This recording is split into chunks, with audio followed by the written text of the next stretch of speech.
Ladies and gentlemen, the geology of the Earth testifies not only to a chaotic, cataclysmic past of our planet, but also testifies to a coming judgment.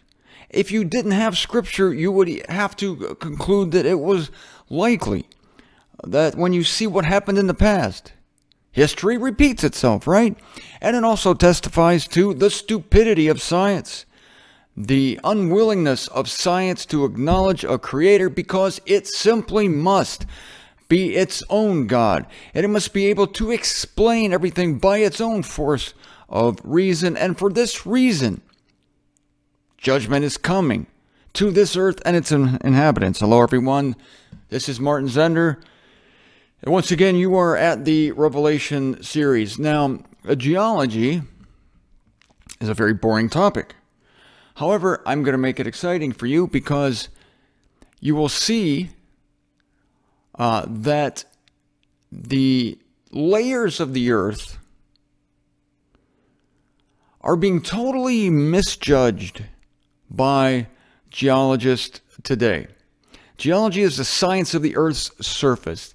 And as I said yesterday, it's the least scientific of all the ologies that humanity offers up to us. It's founded on what could be termed an absurd theory that the Earth is like a ball which has received many different coats of paint, coats of various colors, much like Joseph's, one coat upon the other, or like a lollipop. Do you remember you used to have those Tootsie Pop lollipops, and you lick through one layer, you get to another layer. Oh, better yet, fireballs. Fireballs have different colored layers. Fireball candies, very hot on the outside, but crunchy on the inside. So this theory goes, call it the fireball theory or the Tootsie Pop theory, that the Earth is a ball, like a ball that has received many colors and coats of paint, one upon the other over its whole surface, and it bases its various ages on the fossils. That is, science bases these ages that it has. The Paleozoic age, the Mesozoic age, the Tootsie Pop age, on fossils found in these different strata that look like layers of paint. And this geology, would have us believe that first the Earth was entirely covered with a certain kind of rock, then it was entirely enveloped with another kind of rock, and then it was enveloped by another kind of rock, strange new kinds of rocks that came upon it at various times. Now, theoretically, all of these different layers should be present everywhere, much as the Tootsie Pop and the fireball, present everywhere.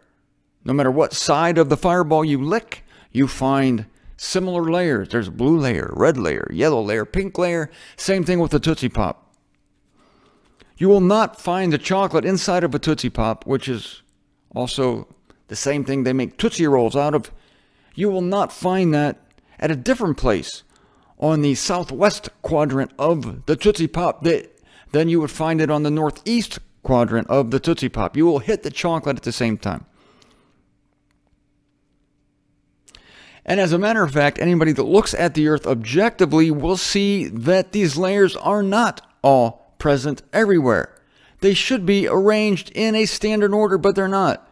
They're seldom found in their proper order. And this, of course, throws scientists for a loop, but they come up with another theory to explain it. So geology is largely occupied trying to explain why nature is such a poor geologist. That's a good one. Nature is such a poor geologist because nature is in upheaval, and it is in disruption, and it is not uniform, as it would be if these, like a tree, for instance, you can see some kind of uniformity there. We know that the rings of a tree represent various years of a tree. You can tell if a tree had a hard winter, if a tree had a good winter, by looking at the rings. And you count the rings and you can see how many seasons the tree has endured.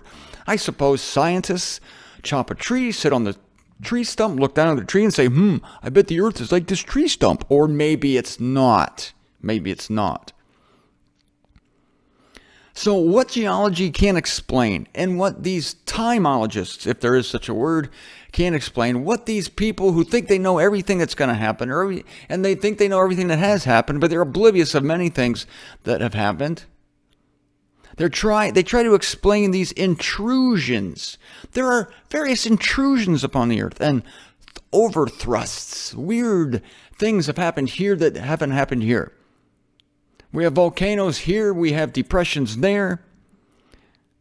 We have certain strata here, other strata there. Geology is still in the backward stage where humans are trying to fasten their theories on nature instead of forming them from the phenomena of nature itself. Look at nature first, then develop your theory. But instead, and then you would at least have some uniformity of theory if you don't have a uniformity of earth. Instead of coming up with your theory first, we'll look at the earth later. First, we need a theory that eliminates God. Then we'll look at the earth. So you come up with this theory, and it's all pat. You think of it in the shower or something while you're smoking a cigar in your sweater. These intellectuals, smoking jackets, whatever they wear, they come up with their neat little theories. Who was that guy? Yeah, the guy in the wheelchair. Stephen Hawking. I saw that movie. I talked to you about that a year and a half ago. He wants his theories to be beautiful, doesn't he? He wants his theories to be uniform. He wants his theories to be elegant, an elegant theory. It's such an elegant theory, is it now? Elegant theory, very elegant. Oh, masters, the theories look very nice and they're symmetrical and elegant, and we can put them in our pipes and smoke them with our smoking jackets. But the earth does not allow for this type of theory because it's not elegant, it's inelegant. And I dare say our lives are inelegant. And God, I feel sorry for obsessive compulsive people. Maybe this information I'm giving you will help you if you're obsessive compulsive out there. And I know there are many of you out there. Maybe this will help you to know that God is not obsessive compulsive. That if you're looking for order, you won't find it. You'll be continuously frustrated, like the geologists who develop their theories first and then look at the earth later, and then try to explain the anomalies of the earth in light of their pre-developed theories, and it's not happening.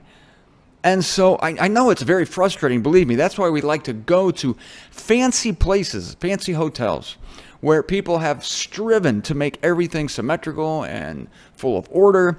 Just hope they don't give you a microscope so you can see all the parasites that are crawling everywhere along that clean bedspread on your great bed at the Waldorf Astoria Hotel. No, there are Waldorf Astoria parasites at the Waldorf Astoria Hotel.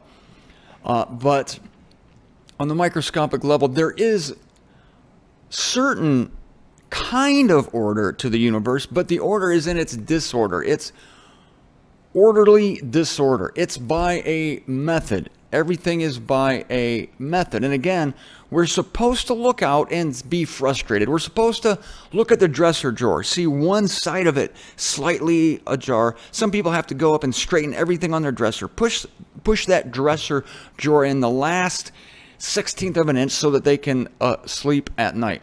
And I encourage, if this is possible, I don't know because I don't have this affliction. If it's possible, they just, force yourself to sleep in the disorder. But it's just not possible. It's like telling somebody, just don't drink alcohol. People can't do it apparently. So what you need to do, this might help because this transcends the surface exhortation, is to realize that the earth is not uniform. The heavens are not uniform. They're all crunched up. They're messed up. Nothing is neat and orderly now because it would defy, were it so, the purpose of this age, and that is to be disheveled, to be a proving ground for God's future revelation of perfection. And that will be the coming kingdom. Everything is going to be symmetrical there. Well, I don't know if there will still be parasites at the Waldorf Astoria. No, because there will be no Waldorf Astoria. No, it'll be the Jesus Hotel or something, Motel Christ. There's going to be different lodging places for people. The 144,000 Motor Lodge. My computer went skafloozy on me there for a second. I got to fix this. I'm working things out with this new camera development, so thank you for bearing with me. Assuming you are. Some of you may have turned me off in disgust. Martin is just too clear. I can see too much of him. The pixels show me all his flaws. I thought he was better looking than this. Well, you just have to get used to it. So, nobody who's not drinking the Kool-Aid of modern science, not inoculated with the virus of theoretical geology, who views the faults and the fissures and the mountains and the chasms and the volcanoes, the depressions, Death Valley, Pikes Peak, whatever you like, nobody looks at this stuff, can escape the conclusion that the Earth's crust has been through at least one upheaval, such as has not occurred since mankind has been on the Earth. Because no upheaval since mankind has been upon the Earth can explain, well, except Noah. Noah can explain. Those layers, by the way, they're not epochs upon epochs of time that have deposited those layers. They came after the disruption and after the flood, and the stuff just went and it piled it up all at once. It just piled it up. It was sudden. It didn't develop over a long period of time. We had those science projects where you just put different soils in a glass jar and you see the different layers. A lot of the Native Americans out west, they have this beautiful sand stuff where they put the sand, different colored sand, and they make pictures out of it. It doesn't take them millions of years to wait for the... They put it in themselves. They just put it in there, then another layer, then another layer. And these things happen to the Earth because the Earth is not uniform, not over a long period of time, but due to a sudden disruption. So the strata or layers no longer lie horizontally as they once did, but they've been shoved up, piled up everywhere at every conceivable angle, and in the utmost confusion. If you don't believe that, if you've never been out west, go out west, climb the Rocky Mountains. It's geologic confusion. So anybody who's a real reader of the rocks can't but believe that the Earth has been through some shuddering experience. That's a nice way to put the disruption of the world, which has shattered its surface far more than is even evident at the present time, especially if you go to the Appalachians, because they've been long covered over. The Rockies are fresh from the disruption. The Appalachians have been covered over by grass and moss and all of that. Now those nice things that make the Appalachians look so pretty. Oh, look how pretty the Appalachian Mountains are. I look at them and I see the bones of the disruption, and I see a promise of coming disruption. That's what I see. Yeah, I know. You wonder why I can't be happy. I can't even be happy looking at beautiful mountains without thinking of the disruption. In that, I'm a lot like my friend Herb Dirks, since deceased, a German guy. The disruption of the world. Is that how a German says? Yeah, the disruption of the world made those mountains do that. He would get very excited. He would get so upset at people who talked about the beautiful mountains. For purple mountain majesties. No, that has been disrupted. And it is a promise. It is a assurance that it's going to be disrupted again. Okay, more on this. I'm no expert on geology, but you don't have to be an expert. That's the beautiful thing. The people who are telling us that evolution is true, the people who are telling us that the Earth's geology is a result of millions and millions and millions of years of layers coming upon layers, they're the ones who are actually the amateurs. And common sense, the naked eye, is a better judge of these things than are the nefarious studies of those self-proclaimed experts who have, for all practical purposes, eliminated God, eliminated a wise creator as the source of our happy little home here that we call Earth.